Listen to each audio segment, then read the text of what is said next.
ਜਿੱਥੇ ਸੁਣਵਾਈ ਹੋਈ ਆ ਉਸ ਵਿੱਚ ਜਸੂਸੀ ਦੇ ਦੋਸ਼ ਕਰਦੇ ਹੋਏ 16 ਸਾਲਾਂ ਦੀ ਜਿਹੜੀ ਸਜ਼ਾ ਆ ਉਹ ਸੁਣਾ ਦਿੱਤੀ ਆ। ਅਮਰੀਕਾ ਦੇ ਨਾਲ ਹੋਰ ਸਾਰਿਆਂ ਨੇ ਇਸ ਨੂੰ ਇੱਕ ਕੈਂਗਰੂ ਕੋਰਟ ਜਾਂ ਸ਼ੈਮ ਪ੍ਰੋਸੀਡਿੰਗਸ ਦਾ ਦੱਸਿਆ ਵੀ ਕਹਿੰਦੇ ਵੀ ਸੱਚ ਕੁਛ ਨਹੀਂ ਆ। ਪਬਲਿਕਲੀ ਕੋਈ ਵੀ ਐਵੀਡੈਂਸ ਜਿਹੜਾ ਉਹਨਾਂ ਨੇ ਪੇਸ਼ ਨਹੀਂ ਕੀਤਾ, ਬੰਦ ਕਮਰੇ ਦੇ ਵਿੱਚ ਹੀ ਸਭ ਕੁਛ ਪੇਸ਼ ਕਰਕੇ ਉਸ ਨੂੰ ਸਜ਼ਾ ਜਿਹੜੀ ਉਹ ਸੁਣਾ ਦਿੱਤੀ ਆ। ਰੂਸ ਇਸ ਦੇ ਵਿੱਚ ਦਾਅਵਾ ਕਰਦਾ ਆ ਵੀ ਵਾਲ ਸਟਰੀਟ ਜਰਨਲ ਦਾ ਜਿਹੜਾ ਕੋਰਸਪੋਂਡੈਂਟ ਇਵਾਨ ਆ, ਇਸ ਨੂੰ ਰੰਗੇ ਹੱਥੀ ਉਹਨਾਂ ਨੇ ਜਸੂਸੀ ਕਰਦੇ ਫੜਿਆ ਸੀਗਾ। ਯੂਰਾਲ ਮਾਊਂਟੇਨਸ ਦੀ ਰਾਜਧਾਨੀ ਯੈਕਟਨਬਰਗ ਦੇ ਵਿੱਚ ਜਿਹੜਾ ਇਹ ਪ੍ਰੋਸੀਡਿੰਗਸ ਹੋਈਆਂ, ਇਹ ਕੇਸ ਜਿਹੜਾ ਉਹ ਚੱਲਿਆ ਸੀ। ਕਹਿੰਦੇ ਵੀ ਸ਼ਹਿਰ ਦੇ ਵਿੱਚ ਰਸ਼ੀਅਨ ਸਿਕਿਉਰਿਟੀ ਏਜੰਟਸ ਨੇ ਪਹਿਲਾਂ ਜਿਹੜਾ ਆ ਗਰਸ਼ੋਵਿਚ ਨੂੰ ਮਾਰਚ 2023 ਦੇ ਵਿੱਚ ਹਿਰਾਸਤ ਵਿੱਚ ਲੈ ਲਿਆ ਸੀਗਾ। ਸੋ ਪ੍ਰੋਸੀਕਿਊਟਰਸ ਨੇ ਇਸ ਦੇ ਉੱਤੇ ਬਾਅਦ 'ਚ ਦੋਸ਼ ਲਾਏ ਵੀ ਜਿਹੜੀ ਸੀਕਰੇਟ ਇਨਫੋਰਮੇਸ਼ਨ ਆ, ਰਸ਼ੀਅਨ ਜਿਹੜੀ ਟੈਂਕ ਫੈਕਟਰੀ ਆ ਉੱਥੇ, ਉਸ ਬਾਬਤ ਇਹ ਇਕੱਠੀ ਕਰ ਰਿਹਾ ਸੀਗਾ। ਜੱਜ ਨੇ ਸਿਰਫ 2 ਸੁਣਵਾਈਆਂ ਇਸ ਮਾਮਲੇ ਦੇ ਵਿੱਚ ਲਈਆਂ। ਦੋਨੋਂ ਹੀ ਜਿਹੜੀਆਂ ਪ੍ਰਾਈਵੇਟਲੀ ਪਬਲਿਕ ਆਈ ਤੋਂ ਬਾਹਰ ਸੀਗਾ। ਕੋਈ ਵੀ ਕੌਂਸਲਰ ਅਧਿਕਾਰੀ ਯਾਨੀ ਕਿ ਅਮਰੀਕਾ ਦੇ ਦੁਆਰਾ ਉਸ ਨੂੰ ਰਿਪਰੈਜ਼ੈਂਟ ਕਰਨ ਦੇ ਲਈ ਇਵਾਨ ਨੂੰ ਕੋਈ ਵੀ ਉੱਥੇ ਮੌਜੂਦ ਨਹੀਂ ਸੀਗਾ ਤੇ ਇਸ ਦੇ ਉੱਤੇ ਜਿੰਨੇ ਵੀ ਦੋਸ਼ ਸੀਗੇ ਉਸ ਦੇ ਵਿੱਚ ਇਸ ਨੂੰ ਦੋਸ਼ੀ ਜਿਹੜਾ ਉਹ ਪਾਇਆ ਗਿਆ ਸੀਗਾ। ਸੋ ਵਾਲ ਸਟਰੀਟ ਜਰਨਲ ਤੇ ਹੋਰ ਬਾਕੀ ਸਾਰਿਆਂ ਨੇ, ਅਮਰੀਕੀ ਤਕਰੀਬਨ ਸਾਰੇ ਅਦਾਰਿਆਂ ਨੇ ਇਸ ਦੀ ਕੜੇ ਸ਼ਬਦਾਂ ਦੇ ਵਿੱਚ ਨਿੰਦਾ ਕੀਤੀ ਆ। ਉਹ ਕਹਿੰਦੇ ਵੀ ਇਹ ਬਹੁਤ ਮੰਦਭਾਗੀ ਜਿਹੜੀ ਗੱਲ ਆ ਵੀ ਇੱਕ ਸ਼ੈਮ ਕਨਵਿਕਸ਼ਨ ਆਈ ਹੈਗੀ ਆ। ਉੱਥੋਂ ਦੇ ਜਿਹੜੇ ਐਡੀਟਰ ਇਨ ਚੀਫ ਨੇ ਐਮਾ ਟੱਕਰ, ਵਾਲ ਸਟਰੀਟ ਜਰਨਲ ਦੇ ਪਬਲਿਸ਼ਰ ਆ, ਉਹਨਾਂ ਨੇ ਕਿਹਾ ਵੀ ਕਹਿੰਦੇ ਬੜੀ ਇੱਕ ਡਿਸਗ੍ਰੇਸਫੁਲ ਗੱਲ ਹੋਈ ਆ। 478 ਦਿਨ ਹੋ ਗਏ ਆ ਉਸ ਨੂੰ ਆਲਰੇਡੀ ਉਹ ਜਿਹੜਾ ਉਹ ਜੇਲ੍ਹ ਦੇ ਵਿੱਚ ਆ ਤੇ ਕਹਿੰਦੇ ਵੀ ਉਸਨੂੰ ਗਲਤ ਢੰਗ ਦੇ ਨਾਲ ਡਿਟੇਨ ਕਰਕੇ ਰੱਖਿਆ ਆ, ਪਰਿਵਾਰ ਤੋਂ, ਉਹਦੇ ਮਿੱਤਰਾਂ ਤੋਂ ਜਿਹੜਾ ਉਸ ਨੂੰ ਦੂਰ ਆ ਤੇ ਉਹ ਜਿਹੜੀ ਰਿਪੋਰਟਿੰਗ ਕਰਨ ਗਿਆ ਸੀ ਉਸ ਤੋਂ ਹੀ ਇਸ ਨੂੰ ਰੋਕ ਦਿੱਤਾ ਗਿਆ ਆ। ਨਾ ਉਹਨੂੰ ਐਜ਼ ਏ ਜਰਨਲਿਸਟ ਕੰਮ ਕਰਨ ਦਿੱਤਾ ਗਿਆ ਆ ਤੇ ਨਾਲ ਦੇ ਨਾਲ ਉਸ ਨੂੰ ਧੱਕੇ ਦੇ ਨਾਲ ਅੰਦਰ ਕੀਤਾ ਆ। ਪ੍ਰੈਜ਼ੀਡੈਂਟ ਬਾਈਡਨ ਨੇ ਵੀ ਇਸ ਉੱਤੇ ਸਟੇਟਮੈਂਟ ਜਾਰੀ ਕਰਦੇ ਹੋਏ ਕਿਹਾ ਆ ਵੀ ਕਹਿੰਦੇ ਵੀ ਅੱਜ ਇਵਾਨ ਗਰਸ਼ੋਵਿਚ ਨੂੰ ਜਿਹੜੀ 16 ਸਾਲ ਦੀ ਸਜ਼ਾ ਮਿਲੀ ਆ ਰਸ਼ੀਅਨ ਪ੍ਰਿਜ਼ਨ ਦੇ ਵਿੱਚ, ਜਦ ਕਿ ਉਸਨੇ ਕਿਸੇ ਵੀ ਤਰੀਕੇ ਦਾ ਕੋਈ ਕ੍ਰਾਈਮ ਦੋਸ਼ ਆ ਉਹ ਨਹੀਂ ਕੀਤਾ, ਕਿਸੇ ਤਰੀਕੇ ਦਾ ਕੋਈ ਕ੍ਰਾਈਮ ਨਹੀਂ ਕੀਤਾ। ਤੇ ਕਹਿੰਦੇ ਵੀ ਸਿਰਫ ਤੇ ਸਿਰਫ ਜਿਹੜੀ ਰਸ਼ੀਅਨ ਸਰਕਾਰ ਆ, ਕਿਉਂਕਿ ਉਹ ਅਮਰੀਕਾ ਦਾ ਅਮਰੀਕਨ ਸਿਟੀਜ਼ਨ ਸੀਗਾ ਤੇ ਜਰਨਲਿਸਟ ਸੀਗਾ, ਇਸ ਕਰਕੇ ਉਸ ਨੂੰ ਉਹਨਾਂ ਨੇ ਅੰਦਰ ਕਰਕੇ ਇਹ ਜਿਹੜੀ ਸਜ਼ਾ ਆ ਉਹ ਸੁਣਾਈ ਆ।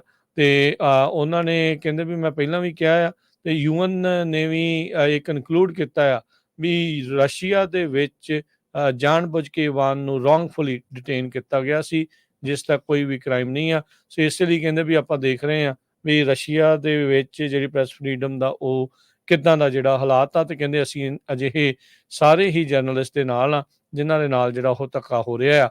ਉਹ ਦੇਖਿਆ ਜਾਵੇ ਤਾਂ ਇਸ ਨੂੰ ਛਡਾਉਣ ਦੇ ਲਈ ਵੀ ਚਰਚਾਵਾਂ ਜਿਹੜੀਆਂ ਉਹ ਚੱਲੀਆਂ ਸੀਗੀਆਂ, ਪਰ ਰੂਸ ਕੋਈ ਹੱਥ ਪੱਲਾ ਜਿਹੜਾ ਉਹ ਨਹੀਂ ਫੜਾ ਰਿਹਾ। ਪਿਛਲੇ ਸਮੇਂ ਦੇ ਵਿੱਚ ਇੱਕ ਬਾਸਕਟਬਾਲ ਦੀ ਜਿਹੜੀ ਪਲੇਅਰ ਆ ਜਿਸ ਦੇ ਕੋਲੋਂ marijuana ਫੜਿਆ ਗਿਆ ਸੀਗਾ, ਉਸ ਨੂੰ ਛਡਾਉਣ ਦੇ ਲਈ ਇੱਕ ਬੰਦੇ ਨੂੰ ਇੱਧਰੋਂ ਜਿਹੜਾ ਉਹ ਛੱਡਿਆ ਗਿਆ ਸੀ। ਆਦਾਨ ਪ੍ਰਦਾਨ ਜਿੱਦਾਂ ਕਹਿ ਦਿੰਦੇ ਆ ਵੀ ਦੋਨੋਂ ਤਰਫੋਂ ਜਿਹੜਾ ਉਹ ਕੀਤਾ ਗਿਆ ਸੀਗਾ ਕੈਦੀਆਂ ਦਾ, ਫਿਰ ਉਹ ਛੱਡੀ ਸੀ। ਇਸ ਨੂੰ ਲੈ ਕੇ ਵੀ ਹੁਣ ਦੇਖੋ ਵੀ ਆਉਣ ਵਾਲੇ ਸਮੇਂ ਦੇ ਵਿੱਚ ਕੀ ਛੱਡਿਆ ਜਾ ਸਕਦਾ ਆ। ਰੂਸ ਵੀ ਇਹ ਇੱਕ ਤਰੀਕੇ ਦੇ ਨਾਲ ਜਿਹੜੇ ਵੀ ਅਮਰੀਕਨ ਉੱਥੇ ਜਾਂਦੇ ਆ ਉਹਨਾਂ ਚੋਂ ਕਿਸੇ ਨਾ ਕਿਸੇ ਨੂੰ ਇੱਦਾਂ ਫੜ ਕੇ ਅੰਦਰ ਕਰ ਲੈਂਦਾ ਆ ਤੇ ਇੱਧਰ ਜਿਹੜੇ ਉਹਨਾਂ ਦੇ ਬੰਦੇ ਅੰਦਰ ਕੀਤੇ ਆ ਸਜ਼ਾਵਾਂ ਜਿਹੜੀਆਂ ਭੁਗਤ ਰਹੇ ਆ ਉਹਨਾਂ ਨੂੰ ਛਡਾਉਣ ਦੇ ਲਈ ਇਹ ਹੱਥਕੰਡਾ ਅਪਣਾ ਲੈਂਦਾ ਆ। ਜੀ ਬਿਲਕੁਲ। ਅਗਲੀ ਖਬਰ ਦੇ ਵੱਲ ਵਧੀਆ, ਇਹਨੂੰ 16 ਸਾਲ ਦੀ ਕੈਦ ਹੋਈ ਹੈ। ਮੈਂ ਸ਼ੁਰੂਆਤੀ ਖਬਰ ਦੇ ਵਿੱਚ ਦੱਸਣਾ ਭੁੱਲ ਗਿਆ। ਇਵਾਨ ਨੂੰ 16 ਸਾਲ ਦੀ ਕੈਦ ਰੂਸ ਦੇ ਵਿੱਚ ਦਿੱਤੀ ਗਈ ਹੈ।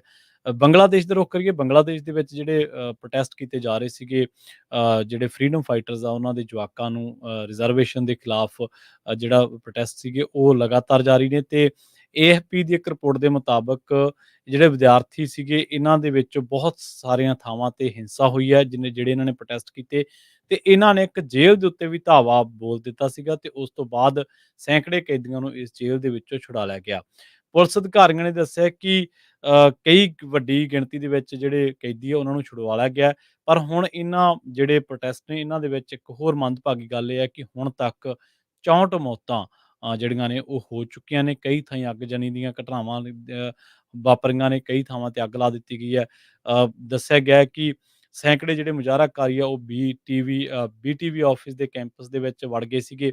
60 ਤੋਂ ਜ਼ਿਆਦਾ ਉਹਨਾਂ ਨੇ ਗੱਡੀਆਂ ਉੱਥੇ ਫੂਕ ਦਿੱਤੀਆਂ ਤੇ ਕੱਲ੍ਹ ਹੀ ਉਹਨਾਂ ਨੇ ਜਿਹੜੀ ਸ਼ੇਖ ਹਸੀਨਾ ਉਹਨਾਂ ਨੇ ਬੀਟੀਵੀ ਨੂੰ ਇੰਟਰਵਿਊ ਦਿੱਤਾ ਸੀਗਾ ਤੇ ਜਿਹੜੀਆਂ ਹੋਰ ਉੱਥੋਂ ਦੀਆਂ ਨਿਊਜ਼ ਵੈਬਸਾਈਟਸ ਨੇ, ਉਹਨਾਂ ਨੇ ਦੱਸਿਆ ਕਿ ਹੁਣ ਤੱਕ ਕਰੀਬ 64 ਲੋਕ ਮਾਰੇ ਜਾ ਚੁੱਕੇ ਆ, ਜਿਹੜੇ ਕਿ ਹਫ਼ਤੇ ਤੋਂ ਵੱਧ ਦਾ ਸਮੇਂ ਤੋਂ ਰੋਸ ਮੁਜ਼ਾਹਰੇ ਚੱਲ ਰਹੇ ਆ ਵੱਖ-ਵੱਖ ਥਾਵਾਂ ਤੇ ਬੰਗਲਾਦੇਸ਼ ਦੇ ਵਿੱਚ ਤੇ 2500 ਤੋਂ ਜ਼ਿਆਦਾ ਲੋਕ ਜਿਹੜੇ ਨੇ ਉਹ ਜ਼ਖਮੀ ਹੋਏ ਨੇ।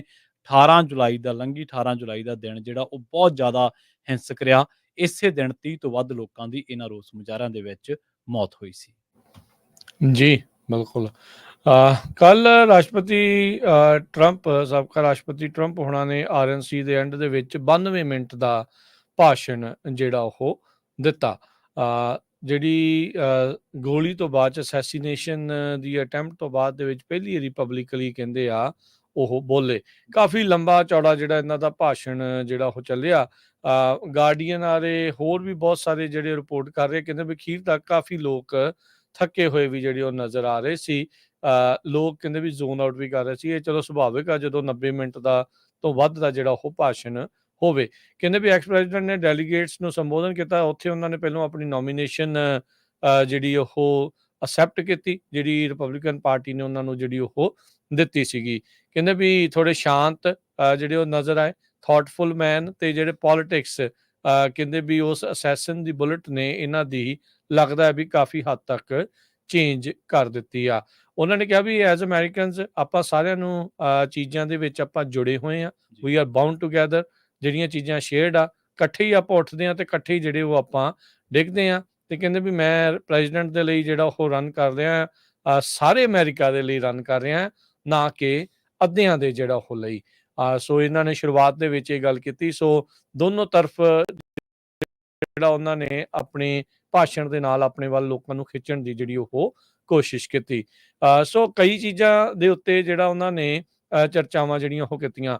ਅਮਰੀਕਾ ਦੇ ਵਿੱਚ ਉਹਨਾਂ ਨੇ ਕਿਹਾ ਵੀ ਅਸੀਂ ਤੁਹਾਨੂੰ, ਜੇ ਮੈਂ ਰਾਸ਼ਟਰਪਤੀ ਬਣਦਾ ਆ ਤਾਂ ਤੁਹਾਨੂੰ ਵੱਡੇ ਟੈਕਸ ਕੱਟਸ ਮਿਲਣਗੇ। ਮੋਸਟ ਪ੍ਰੋਬਬਲੀ ਉਹ ਕਾਰਪੋਰੇਟ ਨੂੰ ਜਿਹੜੇ ਉਹ ਮਿਲਦੇ ਹੁੰਦੇ ਇਹਨਾਂ ਦੇ ਕਾਰਜਕਾਲ ਦੇ ਵਿੱਚ।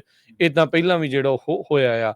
ਤੇ ਉਹਨਾਂ ਨੇ ਕਿਹਾ ਵੀ ਅਸੀਂ ਅਮਰੀਕਾ ਨੂੰ ਹੋਰ ਜ਼ਿਆਦਾ ਸੇਫ ਬਣਾਵਾਂਗੇ। ਕਹਿੰਦੇ ਸੈਲਵਾਡੋਰ ਦੇ ਵਿੱਚ ਮਰਡਰਸ 70% ਘਟ ਗਏ ਆ। ਕਹਿੰਦੇ ਵੀ ਕਾਰਨ ਕੀ ਆ?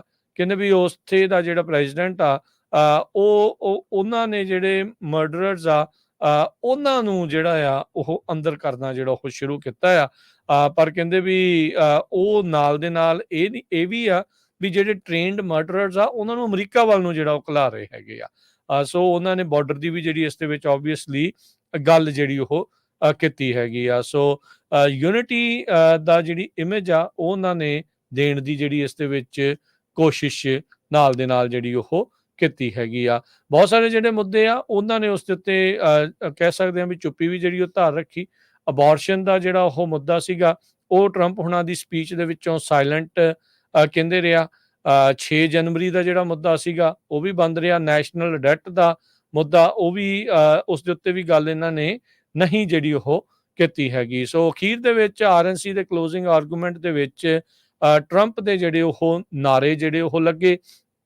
ਓਵਰਆਲ ਅੱਜ ਲੰਮਾ ਚੌੜਾ ਕੱਲ ਦਾ ਮਤਲਬ ਜਿਹੜਾ ਕਿ ਅਖੀਰ ਦੇ ਵਿੱਚ ਲੰਮਾ ਚੌੜਾ ਜਿਹੜਾ ਇਹਨਾਂ ਦਾ ਭਾਸ਼ਣ ਰਿਹਾ।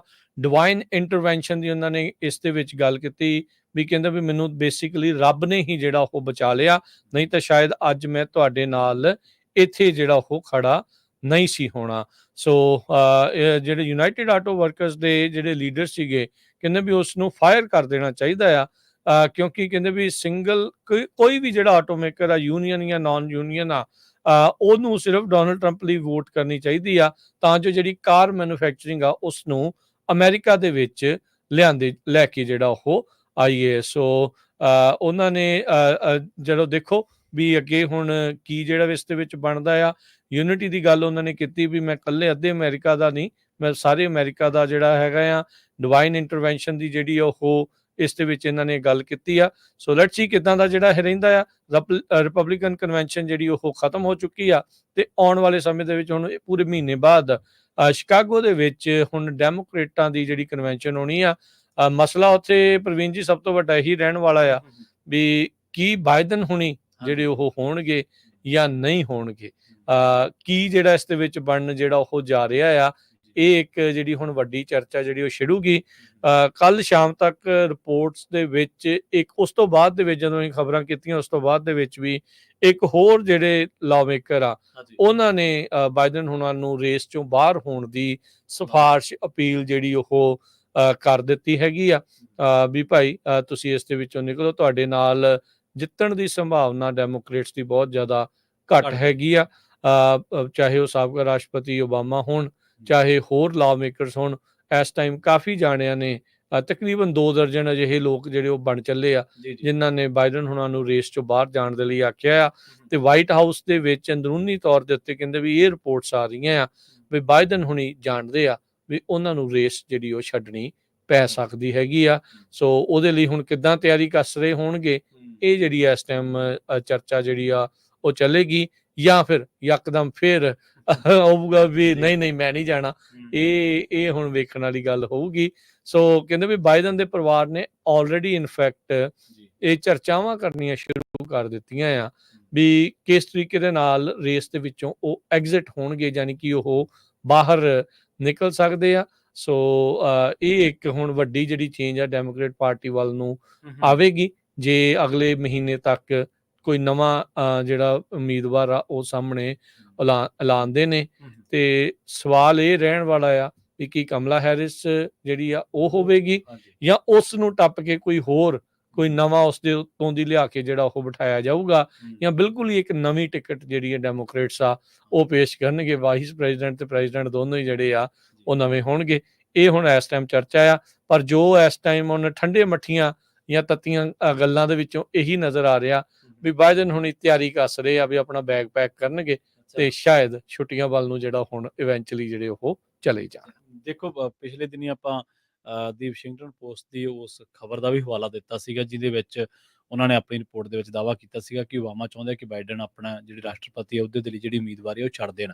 65% ਦੀ ਜਿਹੜੀ ਇਹਨਾਂ ਦਾ ਇੱਕ ਸਰਵੇ ਕਹਿੰਦਾ 65% ਦੀ ਡੈਮੋਕ੍ਰੈਟਿਕ ਵੋਟਰ ਆ ਜਿਹੜੇ ਬਾਈਡਨ ਨੂੰ ਨਹੀਂ ਚਾਹ ਰਹੇ। ਉਹਨਾਂ ਦੇ ਮੁਤਾਬਕ ਬਾਈਡਨ ਹੁਣ ਕੈਪੇਬਲ ਨਹੀਂ ਰਹੇ ਇਸ ਰੇਸ ਦੇ ਵਿੱਚ ਉਹ ਟੱਕਰ ਦੇਣ ਦੇ, ਜਿਹੜੀ ਟੱਕਰ ਇੱਕ ਦਿੱਤੀ ਜਾਣੀ ਚਾਹੀਦੀ ਹੈ ਉਸ ਟੱਕਰ ਦੇਣ ਦੀ ਸਮਰੱਥਾ ਉਹਨਾਂ ਦੇ ਵਿੱਚ ਨਹੀਂ ਬਚੀ। ਜੀ ਬਿਲਕੁਲ ਨਹੀਂ, ਉਮਰ ਦਾ ਦੇਖੋ ਜੀ ਫਰਕ ਪੈ ਗਿਆ ਹੈ, ਇਸ ਦੇ ਵਿੱਚ ਕੋਈ ਦੋ ਰਾਵਾਂ ਨਹੀਂ। ਤੇ ਅਮਰੀਕਾ ਨੂੰ ਕੋਈ ਜਿਹੜਾ ਵੀ ਰਾਸ਼ਟਰਪਤੀ ਆਵੇ ਤੰਦਰੁਸਤ ਰਾਸ਼ਟਰਪਤੀ ਤੇ ਚਾਹੀਦਾ। ਪਾਲਿਸੀ ਤਾਂ ਜਿਹੜੀਆਂ ਉਹ ਬਾਅਦ ਦੀਆਂ ਜਿਹੜੀਆਂ ਉਹ ਗੱਲਾਂ ਨੇ। ਹੁਣ ਮਜ਼ਾਕ ਬਣਾਉਂਦੇ ਨੇ ਅਗਲੇ, ਦੂਜੇ ਪਾਸੇ ਵਾਲੇ ਮਜ਼ਾਕ ਬਣਾਉਂਦੇ ਨੇ, ਕਹਿੰਦੇ ਵੀ ਜੇ 8 ਵਜੇ ਤੋਂ ਬਾਅਦ ਕੋਈ ਨੈਸ਼ਨਲ ਐਮਰਜੈਂਸੀ ਹੋ ਗਈ ਅਸੀਂ ਕਿਹਨੂੰ ਕਾਲ ਕਰਨੀ ਆ। ਉਹ ਹੁਣ ਮਜ਼ਾਕ ਦੇ ਤੌਰ ਤੇ ਇਦਾਂ ਜਿਹੜਾ ਉਹ ਕਹਿੰਦੇ ਆ। ਸੋ ਲੈਟਸ ਸੀ ਇਸ ਦੇ ਵਿੱਚ ਓਵਰਆਲ ਕੀ ਬਣਦਾ ਹੈਗਾ। ਤੇ ਉਹ ਉਦਾਂ ਜੇ ਦੇਖਿਆ ਜਾਵੇ ਤਾਂ ਸਟੈਂਡਰਡ ਜਿਹਾ ਹੀ ਰਿਐਕਸ਼ਨ ਰਿਹਾ ਜਿਹੜੀ ਡੈਮੋਕ੍ਰੇਟ ਪਾਰਟੀ ਦਾ ਜਿਹੜੇ ਟਰੰਪ ਹੁਣਾਂ ਦੇ ਬਿਆਨਾਂ ਦੇ ਉੱਤੇ। ਉਹਨਾਂ ਨੇ ਇਹੀ ਜਿਹੜਾ ਉਹ ਇੱਕ ਜਿਹੜੀ ਕਹਿੰਦੇ ਵੀ ਕੈਂਪੇਨ ਦੇ ਜਿਹੜੇ ਚੇਅਰਮੈਨ ਆ ਬਾਈਡਨ ਉਹਨਾਂ ਦੇ ਜੈਨ ਓਮੈਲੀ ਡਿਲਨ, ਉਹਨਾਂ ਨੇ ਇਹੀ ਜਿਹੜੀ ਉਹ ਸਟੈਂਡਰਡ ਦੀ ਜਿਹੜੀ ਸਟੇਟਮੈਂਟ ਰਿਐਕਸ਼ਨ ਸਟੇਟਮੈਂਟ ਜਿਹੜੀ ਜਾਰੀ ਕੀਤੀ। ਉਹਨਾਂ ਨੇ ਕਿਹਾ ਵੀ president Biden is more determined ever to defeat Donald Trump. ਤੇ ਕਹਿੰਦੇ ਵੀ ਡੋਨਲਡ ਟਰੰਪ ਦਾ ਜਿਹੜਾ ਪ੍ਰੋਜੈਕਟ 2025 ਏਜੰਡਾ ਉਹ ਕਾਫੀ ਜ਼ਿਆਦਾ ਰਾਈਟ ਵਿੰਗ ਏਜੰਡਾ ਹੈ ਨਵੰਬਰ ਦਾ, ਜਿਸ ਤੋਂ ਬਹੁਤ ਸਾਰੇ ਜਿਹੜੇ ਕੰਜ਼ਰਵੇਟਿਵ ਇੱਥੋਂ ਤੱਕ ਕਿ ਟਰੰਪ ਹੋਣਾ ਨੇ ਵੀ ਦੂਰੀ ਜਿਹੜੀ ਉਸ ਦੇ ਵਿੱਚ ਬਣਾਈ ਹੈਗੀ ਆ। ਉਹ ਬੇਸਿਕਲੀ ਡੈਮੋਕ੍ਰੇਟਸ ਉਸ ਨੂੰ ਟਰੰਪ ਹੋਣਾ ਨਾਲ ਜੋੜ ਕੇ ਦਿਖਾ ਰਹੇ ਆ। ਟਰੰਪ ਹੁਣੀ ਉਸ ਤੋਂ ਜਿਹੜੀ ਉਹ ਆਪਣੀ ਦੂਰੀ ਬਣਾਉਣ ਦੀ ਕੋਸ਼ਿਸ਼ ਕਰ ਰਹੇ ਆ, ਪਰ ਉਹ ਕਹਿ ਰਹੇ ਆ ਵੀ ਇਹ ਕਹਿਣ ਲੋਕਾਂ ਨੂੰ ਜੋ ਮਰਜ਼ੀ ਰਹੇ ਹੁਣ ਵੀ ਅੰਦਰ ਖਾਤੇ ਜਿਹੜਾ ਪ੍ਰੋਜੈਕਟ 2025 ਆ ਇਹਨਾਂ ਦਾ ਆਪਣਾ ਹੀ ਜਿਹੜਾ ਉਹ ਏਜੰਡਾ ਆ। ਤੇ ਕਹਿੰਦੇ ਅਮਰੀਕਾ ਦੇ ਲਈ ਬਹੁਤ ਜ਼ਿਆਦਾ ਘਾਤਕ ਸਾਬਤ ਹੋਵੇਗਾ। ਦੂਰੋਂ ਨੇੜਿਓਂ ਬੈਠੀ ਦੁਨੀਆ ਜਿਹੜੀ ਉਹ ਦੇਖ ਰਹੀ ਹੋਊਗੀ ਵੀ ਮੇ ਵੀ ਜਿਹੜੇ ਆਉਣ ਵਾਲੇ ਨਵੇਂ ਰਾਸ਼ਟਰਪਤੀ ਹੋਣਗੇ ਜੇ ਇਹ ਜਿੱਤਦੇ ਨੇ ਤਾਂ ਉਹਨਾਂ ਦਾ ਕਿੱਦਾਂ ਦੀਆਂ ਪਾਲਿਸੀਜ਼ ਰਹਿਣ ਵਾਲੀਆਂ। ਜੀ ਬਿਲਕੁਲ। ਅਗਲੀ ਖਬਰ ਦੇ ਵੱਲ ਵਧੀਏ ਤੇ ਰੁਕ ਕਰੀਏ ਆਪਾਂ ਇੰਗਲੈਂਡ ਦਾ। ਜਦੋਂ ਸਰਕਾਰਾਂ ਬਦਲਦੀਆਂ ਨੇ ਤਾਂ ਸਿਰਫ ਸਰਕਾਰਾਂ ਇਕੱਲੀਆਂ ਨਹੀਂ ਬਦਲਦੀਆਂ, ਵਿਦੇਸ਼ ਨੀਤੀ ਵੀ ਬਦਲਦੀ ਹੈ ਉਹਨਾਂ ਦੀ। ਆਪਣੀ ਹਰ ਇੱਕ ਪਾਰਟੀ ਦੀ ਆਪਣੀ ਵੱਖਰੀ ਵਿਦੇਸ਼ ਨੀਤੀ ਹੁੰਦੀ ਹੈ।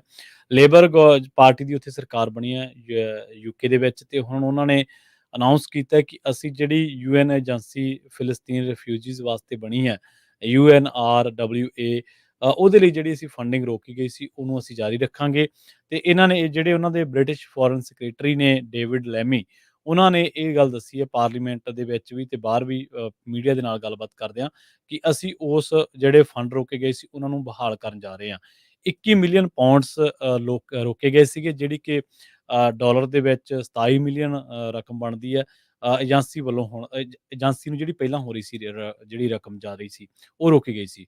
ਉਹ ਕਹਿੰਦੇ ਕਿ ਹੁਣ ਅਸੀਂ ਇਹਨੂੰ ਹਟਾ ਦਿੱਤਾ, ਜਿਹੜੀ ਇਹਦੀ ਸਸਪੈਂਸ਼ਨ ਸੀ, ਤੇ ਹੁਣ ਉੱਥੇ ਜਿਹੜੇ ਫੰਡ ਆ ਉਹਨਾਂ ਦੇ ਨਾਲ ਏਜੰਸੀ ਨੂੰ ਦਿੱਤੇ ਜਾਣਗੇ, ਤੇ ਉਹ ਜਿਸ ਤਰੀਕੇ ਨਾਲ ਵੀ ਆਪਣਾ ਕੰਮਕਾਰ ਕਰਨਾ ਚਾਹਵੇ ਉਹ ਕਰ ਸਕਦੀ ਹੈ। ਇੱਥੇ ਹੁਣ ਕ੍ਰਾਈਸਿਸ ਜਿਹੜਾ ਉਹ ਇਹ ਆ ਗਿਆ ਕਿ ਬਹੁਤ ਮਨੁੱਖਤਾ ਦੇ ਜੇ ਆਪਾਂ ਐਂਗਲ ਤੋਂ ਦੇਖੀਏ ਤਾਂ 5,57,000 ਬੀਬੀਆਂ ਅਜਿਹੀਆਂ ਨੇ ਜਿਹੜੀਆਂ ਨੂੰ ਪ੍ਰੋਪਰ ਫੂਡ ਨਹੀਂ ਮਿਲ ਰਿਹਾ, ਤੇ ਅਕਸਰ ਇਹ ਆਪਣਾ ਜਿਹੜਾ ਜਿੰਨਾ ਜਿੰਨਾ ਵੀ ਇਹਨਾਂ ਨੂੰ ਮਿਲਦਾ ਫੂਡ, ਉਹ ਆਪ ਖਾਣ ਦੀ ਬਜਾਏ ਆਪਣੇ ਬੱਚਿਆਂ ਦਾ ਢਿੱਡ ਭਰਨ ਦੀ ਸੋਚਦੀਆਂ। ਉਹ ਕਹਿੰਦੇ ਕਿ ਇਸੇ ਕਰਕੇ ਵੱਡੀ ਗਿਣਤੀ ਗਾਜ਼ਾ ਦੇ ਵਿੱਚ ਅਜਿਹੇ ਬੱਚਿਆਂ ਦੀ ਹੋ ਚੁੱਕੀ ਆ, ਜਿਹੜੇ ਬੱਚੇ ਆਪਣੀਆਂ ਮਾਵਾਂ ਤੋਂ ਫੀਡ ਲੈਂਦੇ ਆ, ਪਰ ਕਿਉਂਕਿ ਉਹਨਾਂ ਦੀਆਂ ਜਿਹੜੀਆਂ ਮਾਵਾਂ ਨੇ, ਉਹਨਾਂ ਨੂੰ ਓਨਾ ਭੋਜਨ ਨਹੀਂ ਮਿਲਦਾ ਕਿ ਉਹਦੇ ਨਾਲ ਉਹ ਆਪਣੇ ਬੱਚੇ ਦੀ ਜਿਹੜੀ ਫੀਡ ਦੇਣੀ ਆ, ਉਹਨੂੰ ਰਜਾ ਸਕਣ ਜਾਂ ਉਹਨੂੰ ਇੰਨੀ ਕੁ ਫੀਡ ਦੇ ਸਕਣ ਕਿ ਬੱਚਾ ਆਪਣਾ ਢਿੱਡ ਭਰ ਲਵੇ। ਤਾਂ ਇਹ ਬਹੁਤ ਵੱਡਾ ਇੱਕ ਮਨੁੱਖਤਾ ਦੇ ਆਧਾਰ ਤੇ ਆਪਾਂ ਦੇਖ ਸਕਦੇ ਹਾਂ ਕਿ ਸੰਕਟ ਹੈ, ਇੱਕ ਕ੍ਰਾਈਸਿਸ ਹੈ। ਤੇ ਹੁਣ ਇਹਨਾਂ ਨੇ ਇਹ ਵੀ ਦੱਸਿਆ, ਲੈਮੀ ਜਦੋਂ ਗੱਲਬਾਤ ਕਰ ਰਹੇ ਸੀ, ਡੇਵਿਡ ਲੈਮੀ, ਤਾਂ ਉਹ ਕਹਿੰਦੇ ਕਿ ਸਾਨੂੰ ਪੂਰੀ ਉਮੀਦ ਹੈ ਕਿ ਇਹ ਜਿਹੜੇ ਫੰਡ ਹੋਣਗੇ ਜਦੋਂ ਉੱਥੇ ਖਰਚ ਹੋਣਗੇ ਤਾਂ ਲੋਕਾਂ ਨੂੰ ਥੋੜ੍ਹੀ ਬਹੁਤ ਰਾਹਤ ਜਿਹੜੀ ਆ ਉਹ ਜ਼ਰੂਰ ਮਿਲੂਗੀ। ਐਜੂਕੇਸ਼ਨ, ਹੈਲਥ ਤੇ ਜਿਹੜੀ ਫਸਟ ਏਡ ਆ, ਉਹ ਕਹਿੰਦੇ ਕਿ ਮਿਲੀਅਨਸ ਆਫ ਫਿਲਸਤੀਨੀਅਨਸ ਜਿਹੜੇ ਨੇ ਉਹਨਾਂ ਨੂੰ ਇਸ ਟਾਈਮ ਚਾਹੀਦੀ ਆ, ਤੇ ਨਾਲ ਹੀ ਉਹਨਾਂ ਨੇ ਇਹ ਵੀ ਕਿਹਾ ਕਿ ਆਉਣ ਵਾਲੇ ਸਮੇਂ ਦੇ ਵਿੱਚ ਵੀ ਅਸੀਂ ਗਾਜ਼ਾ ਦੇ ਜਿਹੜੇ ਕ੍ਰਾਈਸਿਸ ਆ ਇਹਨਾਂ ਦੇ ਨਾਲ ਜਿਹੜੀਆਂ ਹੋਰ ਸਮੱਸਿਆਵਾਂ ਨੇ ਉਹ ਮਤਲਬ ਕਿ ਉਹਦੇ ਨਾਲ ਸਿੱਝਣ ਦੇ ਵਿੱਚ ਉਹਨਾਂ ਦੀ ਮਦਦ ਕਰਦੇ ਰਵਾਂਗੇ। ਜਿਹੜੀਆਂ ਨਿਊਟ੍ਰੀਸ਼ਨ ਚਾਹੀਦੇ ਨੇ ਛੋਟੇ ਬੱਚਿਆਂ ਨੂੰ, ਕੁਛ ਕੁ ਮਹੀਨਿਆਂ ਦੇ ਬੱਚੇ ਨੂੰ, ਉਹਦਾ ਜਿਹੜਾ ਰੇਟ ਆ ਇਸ ਟਾਈਮ ਜਿਹੜੇ ਗਾਜ਼ਾ ਦੇ ਵਿੱਚ ਜਿੱਥੇ ਕਿਤੇ ਵੀ ਉਹ ਮਿਲਦਾ, ਪਹਿਲੀ ਗੱਲ ਤਾਂ ਮਿਲ ਨਹੀਂ ਰਿਹਾ, 40 ਟਾਈਮਸ ਵੱਧ ਆ ਨਾਰਮਲ ਰੇਟਸ ਨਾਲੋਂ। ਮਤਲਬ ਜਿਹੜੀ ਚੀਜ਼ ₹8 ਦੀ ਜਾਂ ₹10 ਦੀ ਮਿਲਦੀ ਆ, ਤੇ ਤੁਸੀਂ ਉਹਨੂੰ 40 ਗੁਣਾ ਕਰ ਲਓਗੇ ਤਾਂ ਉਹਦਾ ਰੇਟ ਕੀ ਹੋ ਜਾਊਗਾ, ਤਕਰੀਬਨ 400 ਤੋਂ ਪਾਰ। ਤਾਂ ਇਸ ਰੇਟ ਤੇ ਉਹ ਚੀਜ਼ਾਂ ਮਿਲਦੀਆਂ ਨੇ। ਪਹਿਲਾਂ ਹੀ ਲੋਕ ਜੰਗ ਦੇ ਵਿੱਚ ਨੇ, ਕੰਮਕਾਰ ਕੋਈ ਚੱਲ ਨਹੀਂ ਰਿਹਾ, ਰਾਤ ਨੂੰ ਸੌਂਦੇ ਨੇ, ਸਵੇਰੇ ਘਰ ਢਏ ਪਏ ਹੁੰਦੇ ਨੇ, ਬੰਬਾਰਮੈਂਟ ਹੋ ਜਾਂਦੀ ਆ, ਹਸਪਤਾਲਾਂ 'ਚ ਜਾਂਦੇ ਨੇ, ਉੱਥੇ ਬੰਬ ਡਿੱਗ ਪੈਂਦਾ, ਗੁਫਾਵਾਂ ਦੇ ਵਿੱਚ ਜਾਂਦੇ ਨੇ, ਥੱਲੇ ਸੌਂਦੇ ਨੇ ਤਾਂ ਉੱਥੇ ਕਈ ਵਾਰੀ ਪਾਣੀ ਆ ਜਾਂਦਾ। ਮਤਲਬ ਇਸ ਤਰ੍ਹਾਂ ਦੀ ਹਾਲਾਤ ਨੇ ਉੱਥੇ ਗਾਜ਼ਾ ਦੇ ਵਿੱਚ ਲੋਕਾਂ ਦੇ। ਸੋ ਮਨੁੱਖਤਾ ਦੇ ਆਧਾਰ ਤੇ ਜਿਹੜੇ ਲੋਕ ਨੇ ਉਹ ਗਾਜ਼ਾ ਦੇ ਲੋਕਾਂ ਦੇ ਬੇਸ਼ੱਕ ਨਾਲ ਖੜੇ ਨੇ। ਠੀਕ ਹੈ, ਹਮਾਸ ਦੇ ਐਕਸ਼ਨਸ ਦੇ ਨਾਲ ਕੋਈ ਵੀ ਸਹਿਮਤ ਨਹੀਂ ਹੈ, ਜਿਹੜਾ ਉਹਨਾਂ ਨੇ ਪਹਿਲੋਂ ਪਹਿਲ ਕੀਤਾ ਜਿੱਥੋਂ ਇਹ ਜੰਗ ਛਿੜੀ ਸੀ। ਪਰ ਫਿਰ ਵੀ ਇਸ ਟਾਈਮ ਮਿਲੀਅਨਸ ਲੋਕ ਨੇ, ਮਿਲੀਅਨਸ ਦੀ ਗਿਣਤੀ ਦੇ ਵਿੱਚ ਜਿਨ੍ਹਾਂ ਦੀ ਹਾਲਾਤ ਬਹੁਤ ਹੀ ਜ਼ਿਆਦਾ ਤਰਸਯੋਗ ਬਣੇ ਹੋਏ ਨੇ। ਇੱਧਰ ਇੰਟਰਨੈਸ਼ਨਲ ਕੋਰਟ ਆਫ ਜਸਟਿਸ ਨੇ ਇਜ਼ਰਾਈਲ ਦੀ ਜਿਹੜੀ ਪ੍ਰੈਜ਼ੈਂਸ ਜੀ। ਆ ਪੈਲਸਤੀਨੀਅਨ ਟੈਰੀਟਰੀ ਦੇ ਵਿੱਚ, ਉਸ ਨੂੰ ਅਨਲਾਫੁਲ ਕਰਾਰ ਦਿੱਤਾ ਆ, ਹੂੰ। ਵੀ ਇਹ ਗੈਰ ਕਾਨੂੰਨੀ ਹੈਗੀ ਆ, ਤੇ ਉਹ ਕਹਿੰਦੇ ਵੀ ਇਸ ਨੂੰ ਜਲਦ ਤੋਂ ਜਲਦ ਬੰਦ ਕਰਨਾ ਚਾਹੀਦਾ ਆ। ICJ ਦੇ, ਇੰਟਰਨੈਸ਼ਨਲ ਕੋਰਟ ਆਫ ਜਸਟਿਸ ਦੇ ਪ੍ਰੈਜ਼ੀਡੈਂਟ ਨਵਾਫ ਸਲਾਮ, ਉਹਨਾਂ ਨੇ ਹੇਗ ਦੇ ਵਿੱਚ ਇਹ ਜਿਹੜੀ ਅਦਾਲਤ ਆ, ਉਹਨਾਂ ਨੇ ਕਿਹਾ ਵੀ ਇਹ ਨਾਨ ਬਾਈਂਡਿੰਗ ਐਡਵਾਈਜ਼ਰੀ ਆ, ਉਹ ਤਾਂ ਓਪੀਨੀਅਨ ਆ, ਜਿਸ ਦੇ ਵਿੱਚ ਇਜ਼ਰਾਈਲ ਦੀ ਆਕੂਪੇਸ਼ਨ ਪੈਲਸਤੀਨ ਦੀ, ਉਸ ਨੂੰ ਉਹਨਾਂ ਨੇ ਅਨਲਾਫੁਲ ਕਰਾਰ ਦਿੱਤਾ ਆ। ਉਹਨਾਂ ਨੇ ਕਿਹਾ ਵੀ ਇਜ਼ਰਾਈਲ ਨੇ ਆਰਟੀਕਲ 49 ਜਿਹੜਾ 4th ਜਨੇਵਾ ਕਨਵੈਨਸ਼ਨ ਦਾ ਹੈਗਾ ਆ, ਉਸ ਦੇ 6ਵੇਂ ਪੈਰਾਗ੍ਰਾਫ ਦੀ ਉਲੰਘਣਾ ਕੀਤੀ ਆ, ਜੋ ਆਖਦਾ ਆ ਵੀ ਜਿਹੜੀ ਆਕੂਪਾਈਂਗ ਪਾਵਰ ਆ ਉਹ ਕਿਸੇ ਨੂੰ ਡਿਪੋਰਟ ਨਹੀਂ ਕਰ ਸਕਦੀ, ਟਰਾਂਸਫਰ ਨਹੀਂ ਕਰ ਸਕਦੀ ਸਿਵਿਲੀਅਨ ਪਾਪੂਲੇਸ਼ਨ ਨੂੰ, ਜਦੋਂ ਟੈਰੀਟਰੀ ਨੂੰ ਜਿਹੜੀ ਉਹ ਆਕੂਪਾਈ ਕਰਦੀ ਆ। ਪਰ ਉਹਨਾਂ ਨੇ ਕਿਹਾ ਵੀ ਜਿਹੜਾ ਇਜ਼ਰਾਈਲੀ ਸੈਟਲਮੈਂਟ ਦੇ ਵਿੱਚ ਜਿਹੜੀ ਵੈਸਟ ਬੈਂਕ ਤੇ ਈਸਟ ਜੈਰੂਸਲਮ ਦੇ ਵਿੱਚ ਹੋਈ ਆ, ਉੱਥੇ ਇਹਨਾਂ ਨੇ ਇੰਟਰਨੈਸ਼ਨਲ ਕਾਨੂੰਨਾਂ ਦੀ ਉਲੰਘਣਾ ਜਿਹੜੀ ਉਹ ਕੀਤੀ ਆ। 15 ਜੱਜ ਦੇ ਜਿਹੜੇ ਪੈਨਲ ਆ, ਉਹਨਾਂ ਨੂੰ ਜਿਹੜੀ ਇਹ ਆਪਣੀ ਰੀਡਿੰਗਸ ਆ, ਆਪਣੀਆਂ ਫਾਈਂਡਿੰਗਸ ਆ, ਉਸ ਨੂੰ ਰੀਡ ਕਰਕੇ ਜਿਹੜਾ ਉਹ ਦੱਸ ਰਹੇ ਸੀ, ਉਹ ਸੁਣਾ ਰਹੇ ਸੀ। ਤੇ ਨਾਲ ਹੀ ਉਹਨਾਂ ਨੇ ਕਿਹਾ ਵੀ ਇਜ਼ਰਾਈਲ ਦੀਆਂ ਜਿਹੜੀਆਂ ਪਾਲਿਸੀਜ਼ ਤੇ ਪ੍ਰੈਕਟਿਸਿਸ ਆ ਪੈਲਸਤੀਨੀਅਨ ਜਿਹੜੀ ਟੈਰੀਟਰੀ ਦੇ ਵਿੱਚ, ਉਹ ਬੇਸਿਕਲੀ ਅਨੈਕਸੇਸ਼ਨ ਦੇ ਵੱਲ ਨੂੰ, ਯਾਨੀ ਕਿ ਉਸ ਇਲਾਕੇ ਨੂੰ ਪੈਲਸਤੀਨ ਦੇ ਨਾਲੋਂ ਤੋੜਨ ਵਾਲੀ ਗੱਲ ਨੂੰ ਜਿਹੜੀਆਂ ਉਹ ਵੱਧ ਰਹੀਆਂ ਆ। ਸੋ ਪੈਲਸਤੀਨੀਅਨ ਦਾ ਕਿਸ ਟਾਈਮ ਦੇ ਤੇ ਵੱਡਾ ਮੁਲਕ ਹੁੰਦਾ ਸੀਗਾ, 47 ਦੇ ਵਿੱਚ ਹੀ ਜਿਹੜਾ ਆ ਉੱਥੇ ਇਜ਼ਰਾਈਲ ਬਣਿਆ। ਇਜ਼ਰਾਈਲ ਹੌਲੀ ਹੌਲੀ ਆਪਣਾ ਜਿਹੜਾ ਉਹ ਕਬਜ਼ਾ ਜਾਂ ਆਪਣੇ ਅਧੀਨ ਦਾਇਰਾ ਜਿਹੜਾ ਉਸ ਨੂੰ ਵਧਾਉਂਦਾ ਰਿਹਾ ਆ, ਤੇ ਹੁਣ ਇਹ ਜਿਹੜਾ ਜਿੰਨਾ ਥੋੜੇ ਜਿਹੇ ਦੋ ਹਿੱਸੇ ਬਚੇ ਸੀ, ਇੱਕ ਜਿਹੜਾ ਜਿਸ ਤੇ ਜਿਹੜਾ ਗਾਜ਼ਾ ਪੱਟੀ ਆ, ਤੇ ਇੱਕ ਜਿਹੜਾ ਵੈਸਟ ਬੈਂਕ ਆ, ਉਹਦੇ ਵਿੱਚ ਵੀ ਜਿਹੜੇ ਇਜ਼ਰਾਈਲ ਵਾਲੇ ਆ, ਉਹਨਾਂ ਦੇ ਦੁਆਰਾ ਉਹ ਲੋਕਾਂ ਨੂੰ ਉੱਥੋਂ ਖਦੇੜਿਆ ਜਾ ਰਿਹਾ ਆ, ਤੇ ਆਪਣੀਆਂ ਜਿਹੜੀਆਂ ਘਰ ਆ ਉਹ ਲਗਾਤਾਰ ਸੈਟਲਮੈਂਟਸ ਆ ਉਹਨਾਂ ਨੂੰ ਬਣਾਇਆ ਜਾ ਰਿਹਾ ਆ, ਤੇ ਉਸ ਨੂੰ ਅੱਜ ਇਹਨਾਂ ਨੇ ਗੈਰ ਕਾਨੂੰਨੀ ਆਖ ਦਿੱਤਾ ਹੈਗਾ ਜੀ। ਰਾਜਕਰਮਵੀਰ ਸਿੰਘ ਜੀ, ਇੱਥੇ ਆਪਾਂ ਇੱਕ ਬ੍ਰੇਕ ਲਈ ਰੁਕਦੇ ਹਾਂ, ਬ੍ਰੇਕ ਤੋਂ ਬਾਅਦ ਖਬਰਾਂ ਦਾ ਸਿਲਸਿਲਾ ਜਾਰੀ ਰੱਖਾਂਗੇ।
ਬ੍ਰੇਕ ਤੋਂ ਬਾਅਦ ਇੱਕ ਵਾਰ ਮੁੜ ਤੋਂ ਤੁਹਾਡਾ ਸਾਰਿਆਂ ਦਾ ਸਵਾਗਤ ਹੈ ਪ੍ਰੋਗਰਾਮ ਅਪਡੇਟ ਅਮਰੀਕਾ ਦੇ ਵਿੱਚ। ਤੁਸੀਂ ਜੁੜੇ ਹੋਏ ਹੋ ਪੰਜਾਬੀ ਰੇਡੀਓ ਐਸਏ ਦੇ ਨਾਲ ਤੇ ਇੱਕ ਵਾਰ ਮੁੜ ਤੋਂ ਜੁੜ ਚੁੱਕੇ ਨੇ ਰਾਜਕਰਨਵੀਰ ਸਿੰਘ ਜੀ। ਰਾਜਕਰਨਵੀਰ ਸਿੰਘ ਜੀ, ਬ੍ਰੇਕ ਤੋਂ ਬਾਅਦ ਸਵਾਗਤ ਹੈ ਜੀ। ਸਤਿ ਸ੍ਰੀ ਅਕਾਲ। ਧੰਨਵਾਦ ਪ੍ਰਵੀਨ ਜੀ, ਸਭ ਨੂੰ ਹੀ ਪਿਆਰ ਭਰੀ ਸਤਿ ਸ਼੍ਰੀ ਸਤਿ ਅਕਾਲ। ਸ੍ਰੀ ਅਕਾਲ। ਇਸ ਟਾਈਮ ਵੱਡੀ ਜਿਹੜੀ ਖਬਰ ਅਮਰੀਕਾ ਚੋਂ ਨਾਲ ਇਹ ਆ ਰਹੀ ਆ, ਮਾਈਕਰੋਸਾਫਟ ਦੀਆਂ ਬਹੁਤ ਵੱਡੀ ਜਿਹੜੀ ਆਊਟੇਜ ਹੋਈ ਆ ਜੀ ਉਸ ਦੇ ਚੱਲਦਿਆਂ 에ਅਰਲਾਈਨਸ ਮੈਡੀਕਲ ਸਿਸਟਮ ਜਿਹੜੇ ਆ ਉਹ ਠੱਪ ਹੋ ਗਏ ਆ, ਖਾਸ ਕਰਕੇ ਵਿੰਡੋਜ਼ ਦੇ ਯੂਜ਼ਰਸ ਦੇ ਲਈ। ਜੀ ਇਹ ਵੀ ਹੋ ਸਕਦਾ ਜਿਹੜੇ ਆ ਪ੍ਰਵੀਨ ਜੀ ਵੀ ਆਪਾਂ ਵੀ ਹੁਣ ਵਿੰਡੋਜ਼ ਤੇ ਹੀ ਕੰਮ ਕਰਦੇ ਆ, ਹਾਂਜੀ ਇਹਦਾ ਅਸਰ ਸਾਡੇ ਤੱਕ ਵੀ ਜਿਹੜਾ ਉਹ ਪਹੁੰਚ ਪਹੁੰਚ ਸਕਦਾ ਆ। ਪਰ ਮੈਸਿਵ ਜਿਹੜੀ ਆਈਟੀ ਆਊਟੇਜ ਆ ਵਿੰਡੋ ਯੂਜ਼ਰ ਦੇ ਲਈ, ਉਹਦੇ ਨਾਲ ਬਹੁਤ ਹੀ ਜ਼ਿਆਦਾ ਅਹਿਮ ਸੰਵੇਦਨਸ਼ੀਲ ਕਹਿ ਸਕਦੇ ਆ ਵੀ ਜੀ ਬਿਲਕੁਲ। ਜਿਹੜਾ ਇਨਫਰਾਸਟ੍ਰਕਚਰ ਆ, ਢਾਂਚਾ ਆ, ਉਸ ਦੇ ਉੱਤੇ ਅਸਰ ਪਿਆ ਆ। ਅੱਜ ਜਦ ਤੜਕੇ ਹੀ ਸਵੇਰੇ ਉੱਠੇ ਤਾਂ ਪਹਿਲੀਆਂ ਨੋਟੀਫਿਕੇਸ਼ਨਾਂ ਦੇ ਵਿੱਚ ਇਹ ਸੀਗਾ ਵੀ ਆਈਟੀ ਆਊਟੇਜ ਦੇ ਕਰਕੇ 에ਅਰਪਲੇਨਸ ਜਿਹੜੇ ਉਹ ਥੱਲੇ ਲਾ ਲਏ ਗਏ ਆ ਤੇ ਗਰਾਊਂਡ ਕਰ ਦਿੱਤੀਆਂ ਗਈਆਂ ਸੀਗੀਆਂ ਉਸ ਟਾਈਮ ਦੇ ਉੱਤੇ ਫਲਾਈਟਸ। ਕਈ ਥਾਵਾਂ ਦੇ ਉੱਤੇ ਐਮਰਜੈਂਸੀ 911 ਸਿਸਟਮਸ ਵੀ ਠੱਪ ਜਿਹੜੇ ਉਹ ਹੋ ਗਏ। ਬਹੁਤ ਸਾਰੇ ਜਿਹੜੇ ਹੈਲਥ ਕੇਅਰ ਪ੍ਰੋਵਾਈਡਰਸ ਆ ਉਹਨਾਂ ਨੇ ਕਿਹਾ ਆ ਵੀ ਇਸ ਦੇ ਨਾਲ ਹੁਣ ਕਾਫੀ ਜ਼ਿਆਦਾ ਡਿਲੇਜ਼ ਆ, ਉਹ ਤੁਹਾਨੂੰ ਜਿਹੜੇ ਉਹ ਦੇਖਣੇ ਪੈਣਗੇ। ਮਾਈਕਰੋਸਾਫਟ ਸਾਈਬਰ ਸਿਕਿਉਰਿਟੀ ਕੰਪਨੀ ਜਿਹੜੀ ਕਰਾਊਡ ਸਟ੍ਰਾਈਕ ਆ, ਉਹਨੇ ਜਿਹੜਾ ਉਹ ਕਿਹਾ ਆ ਵੀ ਇਸ ਦੇ ਵਿੱਚ ਜਿਹੜੇ ਮੇਨ ਇਸ਼ੂ ਸੀਗੇ, ਪ੍ਰੋਬਲਮ ਸੀ, ਉਹਨਾਂ ਨੂੰ ਅਸੀਂ ਫਿਕਸ ਤਕਰੀਬਨ ਕਰ ਦਿੱਤਾ ਆ। ਤੇ ਉਹਨਾਂ ਨੇ ਕਿਹਾ ਵੀ ਜਿਹੜਾ ਸੌਫਟਵੇਅਰ ਦਾ ਜਿਹੜਾ ਗਲਿਚ ਆਇਆ ਆ, ਇਹ ਮਤਲਬ ਉਹ ਮੰਨੇ ਨਹੀਂ ਆ, ਉਹਨਾਂ ਨੇ ਅੰਡਰਸਕੋਰ ਕਰਨ ਦੀ ਗੱਲ ਕੀਤੀ ਵੀ ਨਹੀਂ ਕੋਈ ਏਡੀ ਖਾਸ ਜਿਹੜੀ ਉਹ ਗੱਲ ਨਹੀਂ ਆ, ਪਰ ਇਸ ਤੇ ਬਹੁਤ ਜ਼ਿਆਦਾ ਰਿਪਲ ਇਫੈਕਟ ਦੁਨੀਆ ਭਰ ਦੇ ਵਿੱਚ ਜਿਹੜੇ ਉਹ ਦੇਖੇ ਗਏ ਆ। ਆਮ ਲੋਕਾਂ ਦੀ ਜਿਹੜੀ ਜੀਵਨ ਆ ਉਸ ਦੇ ਉੱਤੇ ਵੀ ਪ੍ਰਵੀਨ ਜੀ ਇਸ ਦਾ ਜਿਹੜਾ ਉਹ ਅਸਰ ਪਿਆ ਹੈਗਾ ਆ। ਕਰਾਊਡ ਸਟ੍ਰਾਈਕ ਦੇ ਜਿਹੜੇ CEO ਆ ਜਾਰਜ ਕਰਟਸ, ਉਹਨਾਂ ਨੇ ਕਿਹਾ ਵੀ ਇਹ ਸਿਕਿਉਰਿਟੀ ਇਨਸੀਡੈਂਟ ਨਹੀਂ ਸੀਗਾ, ਨਾ ਹੀ ਇਹ ਕੋਈ ਸਾਈਬਰ ਅਟੈਕ ਸੀਗਾ, ਬਲਕਿ ਇੱਕ ਟੈਕਨੀਕਲ ਇਸ਼ੂ ਜਿਹੜਾ ਹੋ ਰਿਹਾ ਹੈ। ਸੋ ਕਰਾਊਡ ਸਟ੍ਰਾਈਕ ਕੰਪਨੀ ਦੇ ਉੱਤੇ ਕਾਫੀ ਜ਼ਿਆਦਾ ਜਿਹੜੀ ਗਾਜ ਆ ਉਹ ਹੁਣ ਡਿੱਗ ਜਿਹੜੀ ਹੋ ਸਕਦੀ ਆ। ਸੋ ਕਹਿੰਦੇ ਵੀ ਹੁਣ ਜੇ ਤੁਹਾਡੀ 에ਅਰਲਾਈਨ ਇਸ ਦੇ ਨਾਲ ਇਫੈਕਟ ਹੋਈ ਆ ਤਾਂ ਤੁਸੀਂ ਕੀ ਕਰ ਸਕਦੇ ਆ। 3000 ਤੋਂ ਵੱਧ ਫਲਾਈਟਸ ਕੈਂਸਲ ਹੋਈਆਂ। 1800 ਤੋਂ ਉਹਨਾਂ ਦੇ ਵਿੱਚੋਂ ਜਿਹੜੀਆਂ ਆ ਉਹ ਫਲਾਈਟਸ ਆ ਆਪਰੇਟ ਜਿਹੜੀਆਂ ਉਹ ਕਰ ਰਹੀਆਂ ਸੀਗੀਆਂ ਇੰਨੀਆਂ ਆਊਟ USA ਦੇ ਵਿੱਚ। ਸੋ ਦੁਨੀਆ ਭਰ ਦੇ ਵਿੱਚ ਜਿਹੜੀਆਂ ਆ 27000 ਫਲਾਈਟਸ ਡਿਲੇ ਹੋ ਗਈਆਂ ਆ ਇਸ ਜਿਹੜੇ ਉਹ ਗਲਿਚ ਦੇ ਕਰਕੇ। ਉਹਨਾਂ ਦੇ ਵਿੱਚੋਂ ਜਿਹੜੀਆਂ 4700 ਫਲਾਈਟਸ ਆ ਉਹ ਅਮਰੀਕਾ ਚੋਂ ਜਾਂ ਆਉਣੀਆਂ ਸੀ ਤੇ ਜਾਂ ਜਿਹੜੀਆਂ ਉਹ ਜਾਣੀਆਂ ਸੀਗੀਆਂ। ਫਲਾਈਟਵੇਅਰ, ਡੈਲਟਾ, ਚਾਈਨਾ ਈਸਟਰਨ, ਯੂਨਾਈਟਿਡ, ਇਹ ਕਹਿੰਦੇ ਵੀ ਇਹਨਾਂ ਦੇ ਸਭ ਤੋਂ ਜ਼ਿਆਦਾ ਅਸਰ ਪਿਆ ਆ। ਸਭ ਤੋਂ ਵੱਧ ਡੈਲਟਾ ਦੇ ਉੱਤੇ ਅਸਰ ਪਿਆ। 913 ਜਿਹੜੀਆਂ ਡਿਲੇ ਹੋਈਆਂ, 631 ਜਿਹੜੀਆਂ ਉਹਨਾਂ ਦੀਆਂ ਕੈਂਸਲ ਹੋਈਆਂ।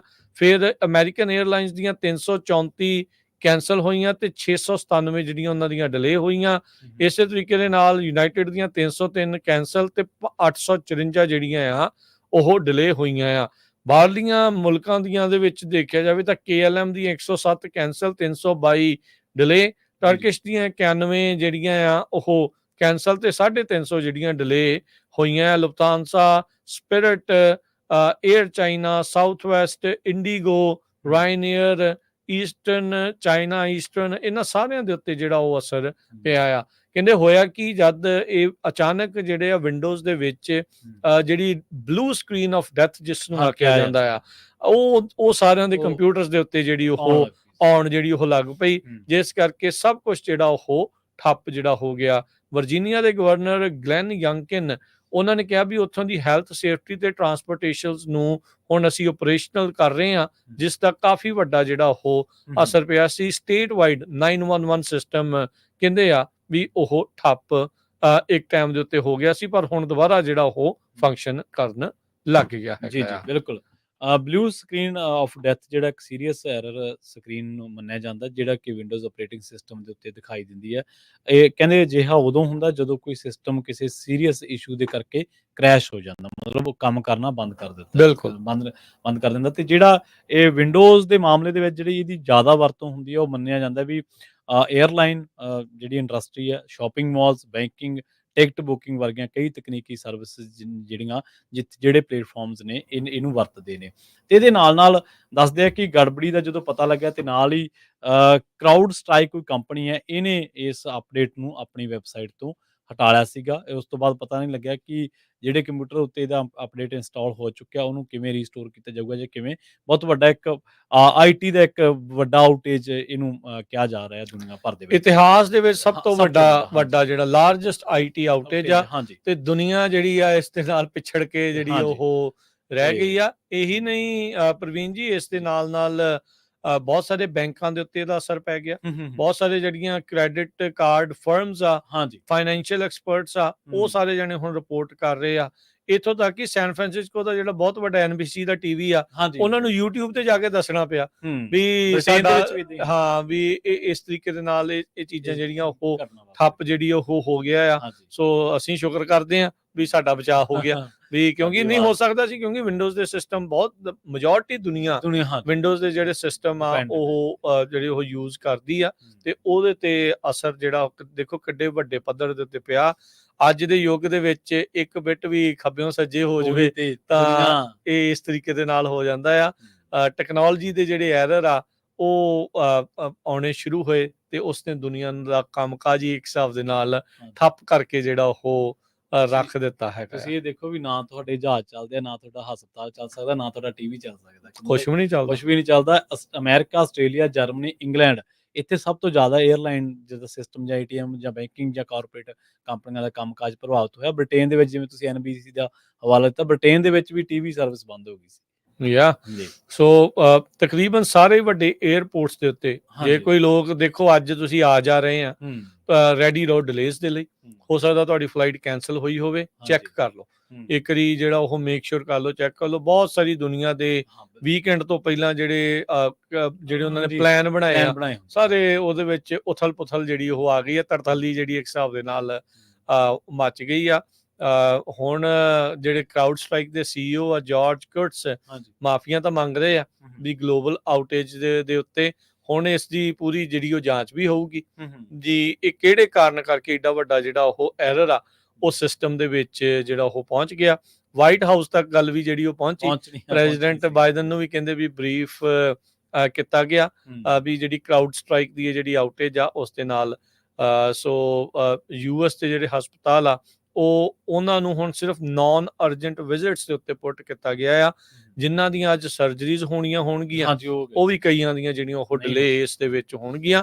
ਸਾਰਿਆਂ ਦੇ ਉੱਤੇ ਨਹੀਂ ਅਸਰ ਪਿਆ, ਪਰ ਕਾਫੀ ਥਾਵਾਂ ਦੇ ਉੱਤੇ ਜਿਹੜਾ ਇਸ ਦਾ ਅਸਰ ਜਿਹੜਾ ਉਹ ਪਿਆ ਆ। ਇਸ ਨੂੰ ਦੁਬਾਰਾ ਸਿਸਟਮ ਨੂੰ ਸੈੱਟ ਹੁੰਦਿਆਂ ਨੂੰ ਕਿੰਨਾ ਕੁ ਵਕਤ ਜਿਹੜਾ ਲੱਗੇਗਾ, ਇਹ ਜਿਹੜਾ ਉਹ ਟਾਈਮ ਦੇ ਵਿੱਚ ਪਤਾ ਲੱਗੂਗਾ। ਜਹਾਜ਼ ਦੇ ਨਾਲ ਰੇਲ ਤੇ ਬੱਸ ਸਿਸਟਮ ਦੇ ਉੱਤੇ ਵੀ ਪ੍ਰਵੀਨ ਜੀ ਅਸਰ ਜਿਹੜਾ ਉਹ ਦੱਸਿਆ ਜਾ ਰਿਹਾ ਆ। ਨਿਊਯਾਰਕ ਵਰਗੇ ਸ਼ਹਿਰ ਜਿੱਥੇ ਸਬਵੇਜ਼ ਜਿਹੜੀਆਂ ਚੱਲਦੀਆਂ ਆ, MTAs ਜਿਹੜੀਆਂ ਮੈਟਰੋਪੋਲੀਟਨ ਟਰਾਂਸਪੋਰਟੇਸ਼ਨ ਆ, ਉਹਨਾਂ ਸਾਰਿਆਂ ਦੇ ਉੱਤੇ ਵੀ ਕਹਿੰਦੇ ਆ ਵੀ ਉਹ ਅਸਰ ਪਿਆ ਆ। ਬਾਹਰਲੇ ਮੁਲਕਾਂ ਦੇ ਵਿੱਚ ਜਿੱਦਾਂ ਤੁਸੀਂ ਦੱਸਿਆ, ਜਿਹੜੀ ਨੈਸ਼ਨਲ ਹੈਲਥ ਸਰਵਿਸ ਆ ਬ੍ਰਿਟੇਨ ਦੀ, ਉਹਨਾਂ ਦਾ ਕੰਮਕਾਜ ਵੀ ਕਾਫੀ ਹੱਦ ਤੱਕ ਠੱਪ ਹੋ ਗਿਆ। ਤਸਵੀਰਾਂ ਤੁਸੀਂ ਦੇਖ ਸਕਦੇ ਆ ਵੀ 에ਅਰਪੋਰਟ ਇੱਕਦਮ ਜਿਹੜੇ ਉਹ ਭਰ ਗਏ, ਨਹੀਂ ਤਾਂ ਲੋਕਾਂ ਨੇ ਆਉਣਾ ਸੀ ਜਾਣਾ ਸੀ, ਤੇ ਲੋਕਾਂ ਦੀ ਜਿਹੜੀ ਉੱਥੇ ਇੱਕ ਹਿਸਾਬ ਦੇ ਨਾਲ ਪੂਰੀ ਤਰ੍ਹਾਂ ਜਿਹੜੀ ਉਹ ਬੱਸ ਹੋ ਗਈ। ਅਮਰੀਕਾ ਹੀ ਨਹੀਂ, ਹੋਰ ਬਹੁਤ ਸਾਰੇ ਜਿਹੜੇ ਇੰਟਰਨੈਸ਼ਨਲ 에ਅਰਪੋਰਟਸ ਦੇ ਵਿੱਚ ਵੀ ਇਹੀ ਕੁਛ ਹੋਇਆ।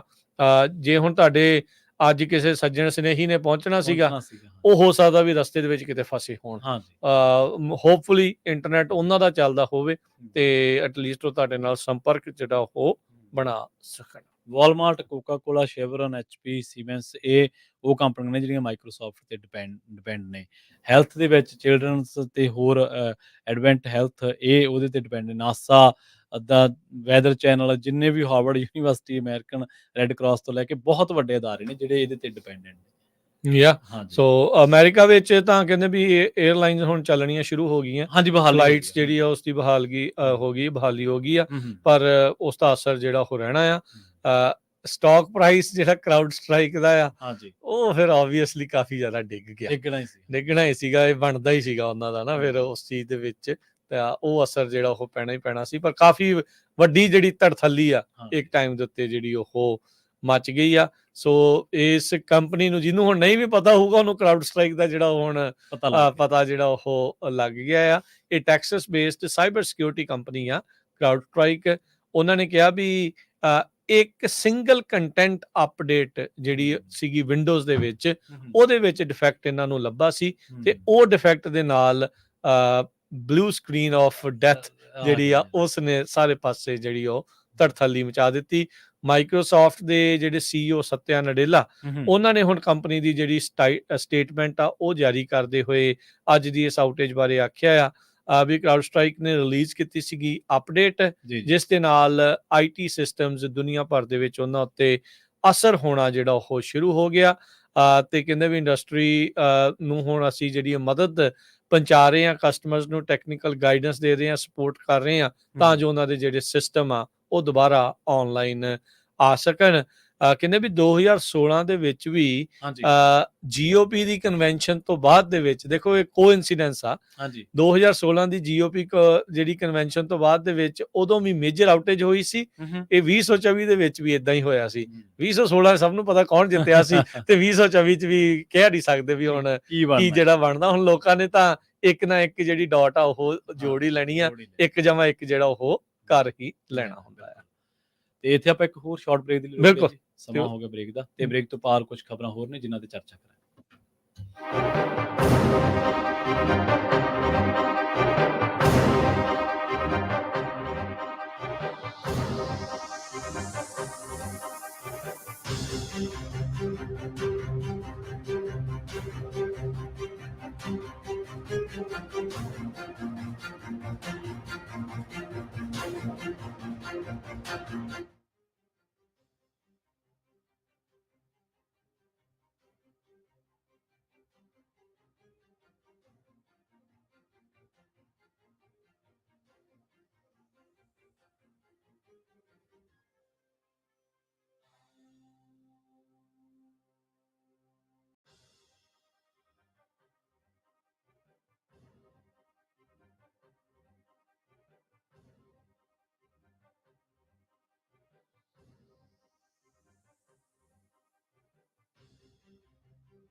ਬ੍ਰੇਕ ਤੋਂ ਬਾਅਦ ਇੱਕ ਵਾਰ ਮੁੜ ਤੋਂ ਤੁਹਾਡਾ ਸਾਰਿਆਂ ਦਾ ਸਵਾਗਤ ਹੈ ਪ੍ਰੋਗਰਾਮ ਅਪਡੇਟ ਅਮਰੀਕਾ ਦੇ ਵਿੱਚ। ਤੁਸੀਂ ਜੁੜੇ ਹੋਏ ਹੋ ਪੰਜਾਬੀ ਰੇਡੀਓ ਐਸਏ ਦੇ ਨਾਲ ਤੇ ਇੱਕ ਵਾਰ ਮੁੜ ਤੋਂ ਜੁੜ ਚੁੱਕੇ ਨੇ ਰਾਜਕਰਨਵੀਰ ਸਿੰਘ ਜੀ। ਰਾਜਕਰਨਵੀਰ ਸਿੰਘ ਜੀ, ਬ੍ਰੇਕ ਤੋਂ ਬਾਅਦ ਸਵਾਗਤ ਹੈ ਜੀ। ਸਤਿ ਸ੍ਰੀ ਅਕਾਲ।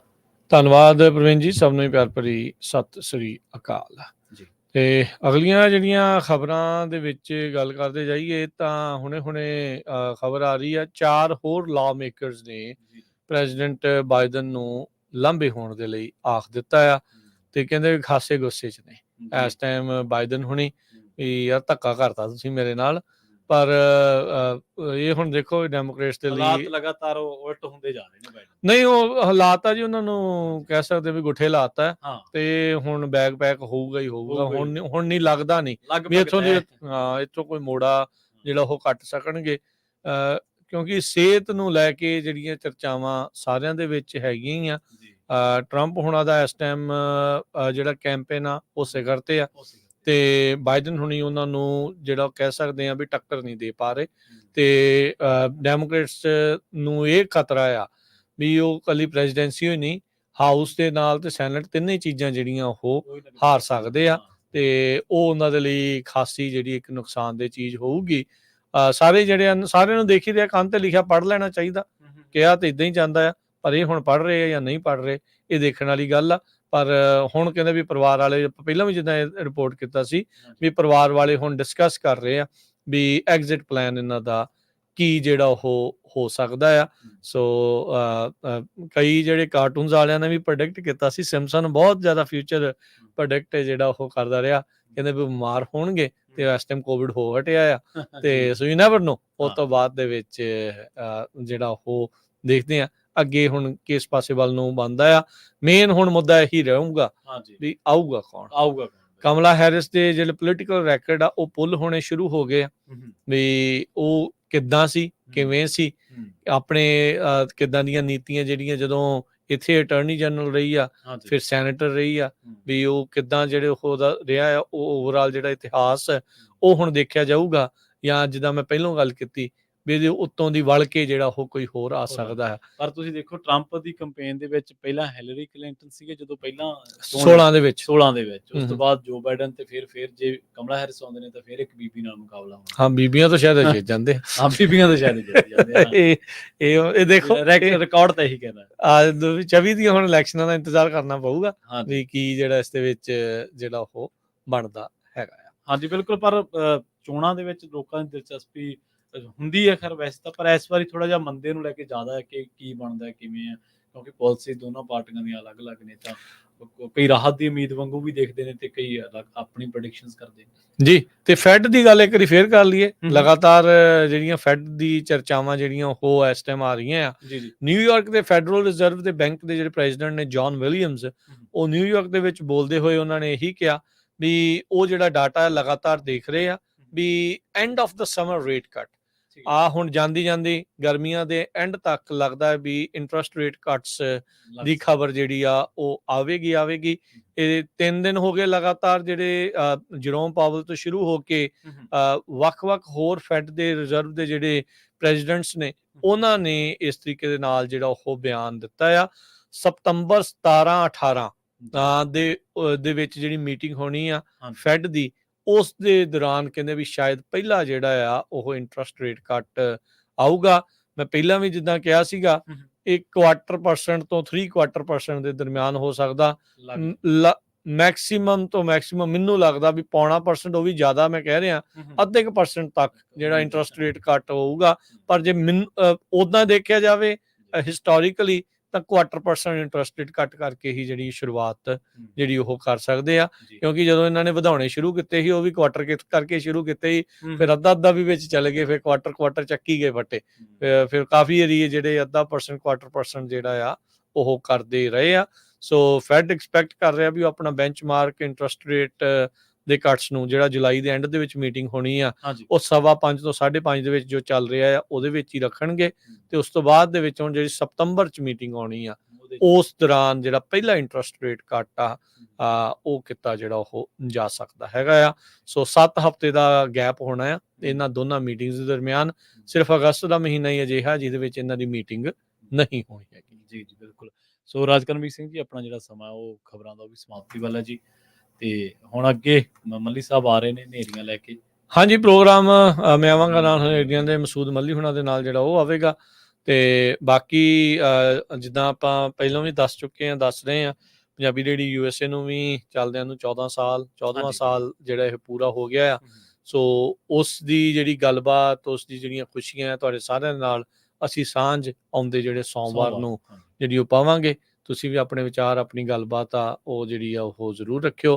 ਤੁਹਾਡੇ ਨਾਲ ਜਿਹੜੀਆਂ ਖੁੱਲ੍ਹ ਕੇ ਆਪਾਂ ਗੱਲਾਂ ਬਾਤਾਂ ਵੀ ਜਿਹੜੀਆਂ ਕਰਾਂਗੇ, ਤੇ ਕਿੱਦਾਂ ਲੱਗ ਰਹੇ ਆ, ਕਿੱਦਾਂ ਆ, ਕਿਵੇਂ ਆ, ਉਹ ਜ਼ਰੂਰ ਜਿਹੜਾ ਉਹ ਤੁਸੀਂ ਦੱਸਦੇ ਜਿਹੜਾ ਉਹ ਰਹਿਣਾ। ਅੱਜ ਮੈਨੂੰ ਤਾਂ ਇਦਾਂ ਲੱਗ ਰਿਹਾ ਵੀ ਅਜੇ 2-3 ਸਾਲ ਪਹਿਲਾਂ ਦੀ ਉਹੀ ਗੱਲ ਆ ਜਦੋਂ 10ਵੀਂ ਵਰ੍ਹੇਗੰਢ ਆਪਾਂ ਮਨਾ ਰਹੇ ਸੀ, ਤੇ ਆਪਾਂ ਕਿੱਦਾਂ ਉਸ ਤੋਂ ਬਾਅਦ ਦੇ ਵਿੱਚ 4 ਸਾਲ ਹੋਰ ਗੁਜ਼ਰ ਗਏ ਆ, ਪਤਾ ਨਹੀਂ ਲੱਗ ਰਿਹਾ। ਜਦੋਂ ਕੰਮ ਕਰਦੇ ਬੰਦਾ ਇੰਜੋਏ ਕਰ ਰਿਹਾ ਹੁੰਦਾ ਤਾਂ ਫਿਰ ਸਮਾਂ ਕਦੋਂ ਨਿਕਲ ਜਾਂਦਾ ਪਤਾ ਨਹੀਂ ਲੱਗਦਾ। ਤੇ ਤੁਹਾਡੇ ਸਾਰਿਆਂ ਦੀਆਂ ਦੁਆਵਾਂ, ਆਸ਼ੀਰਵਾਦ ਦੇ ਨਾਲ ਇਹ ਬਹੁਤ ਹੀ ਸੁਖਾਲੇ ਮਾਹੌਲ ਦੇ ਵਿੱਚ, ਸੁਖਾਵੇਂ ਮਾਹੌਲ ਦੇ ਵਿੱਚ ਇਹ ਸਮਾਂ ਬੀਤ ਰਿਹਾ। ਇਸ ਦੇ ਲਈ ਤੁਹਾਡਾ ਸਾਰਿਆਂ ਦਾ, ਸੁਣਨ ਵਾਲਿਆਂ ਦਾ ਵੀ, ਦੇਖਣ ਵਾਲਿਆਂ ਦਾ ਵੀ ਬਹੁਤ-ਬਹੁਤ ਧੰਨਵਾਦ ਕਰਦੇ ਹਾਂ। ਤੇ ਪਰ ਸੋਮਵਾਰ ਨੂੰ ਜਿਹੜੀ ਆ 14ਵੀਂ ਵਰ੍ਹੇਗੰਢ ਆ ਪੰਜਾਬੀ ਰੇਡੀਓ USA ਆ ਉਸ ਨੂੰ ਸੈਲੀਬ੍ਰੇਟ ਕਰੇਗਾ। ਤੇ ਆਪਾਂ ਲੈਂਦੇ ਹਾਂ ਜੀ ਹੁਣ ਇਜਾਜ਼ਤ। ਸਭ ਨੂੰ ਪਿਆਰ ਭਰੀ ਸਤਿ ਸ੍ਰੀ ਅਕਾਲ।